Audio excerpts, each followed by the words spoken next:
I wanted to be a social worker. I wanted to help kids like me and go to school and do different things. And then, that like harsh reality was that I was undocumented completely. And that was before DACA. And it was very emotional, you know. You're told that you can do all these great things by your teachers, by your educators, by, your counselors, but, your status is what holds you back.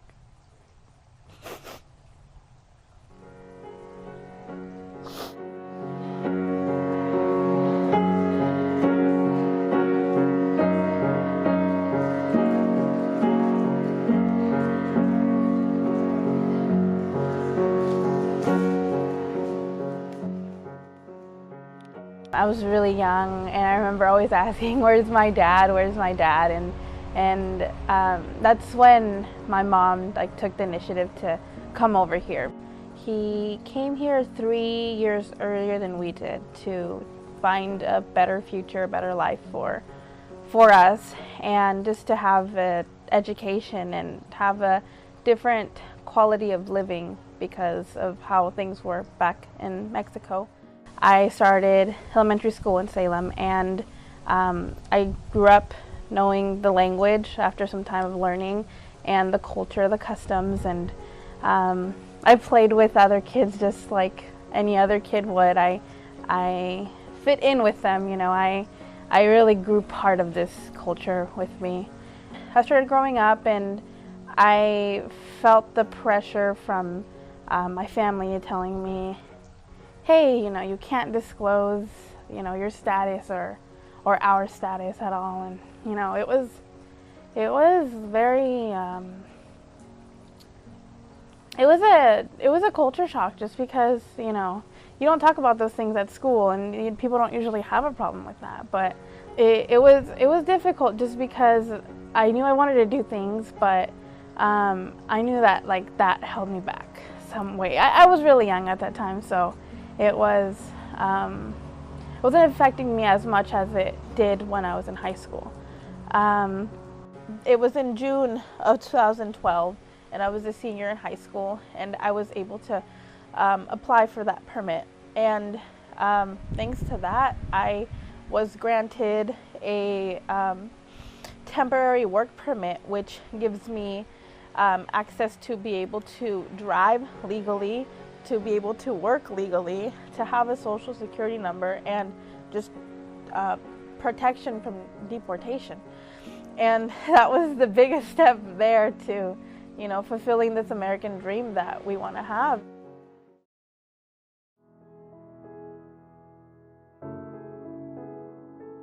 I graduated high school, and I started my first year at Chemeketa.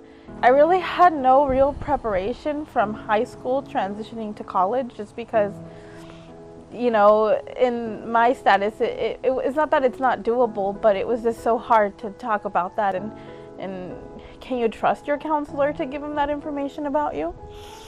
I didn't really know the resources of anything and how would I pay for school. So my first year I took part-time, and I was paying out of pocket from the 2 jobs I had and my parents' help with textbooks, anything. And then that is when I was told by a friend about a tuition waiver there at Chemeketa. That just turned on this light bulb in my head, I can do something, and as a DACA recipient I have to do it. There's no way I can't. Now I have more of an opportunity to do it than if I didn't have this status. We actually started a DACA club at Chemeketa. It's called the Chemeketa DACA and Allies United Club, and it was to share resources and have a safe space for DACA students. It's because it was just such a new thing, and disclosing that about you, and it's not just yourself, it's your family too, that you're saying I'm undocumented and so is my family. It was great because there was people from Western that came to our club. There was people from Shemakada. There was high school students that came as well, wanting to know. And that is when like a bigger light bulb went off in my head of like, this is something powerful. We can do something to help out other students. And you know, it was so sad that one of our first meetings, actually, we talked about each other's stories, and the common thread there was suicide and depression, and just this mental health of immigrants is something that doesn't get talked about.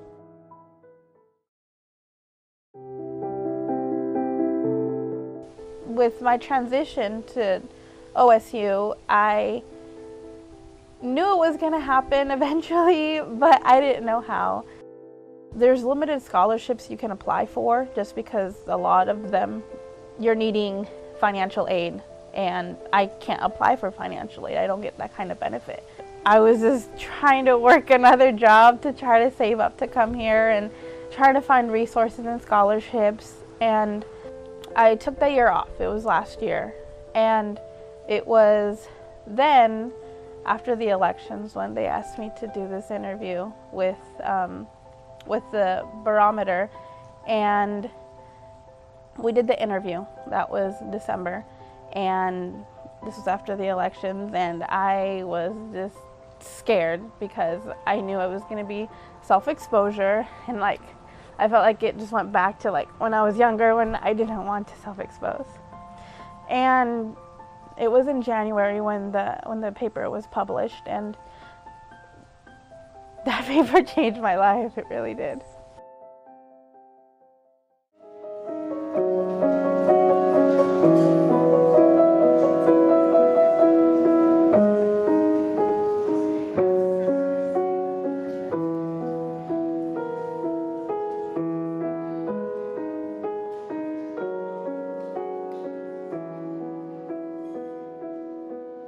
Well, I guess I've always had a sympathy for immigrants, and I've always had a sympathy for students.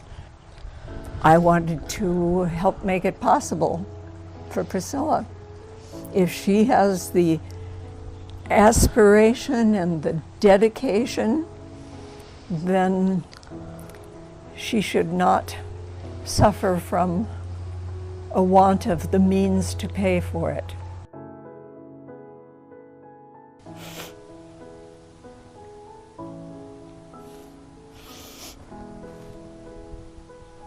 And now I'm here. And having fun? Yes. I hope so. I am.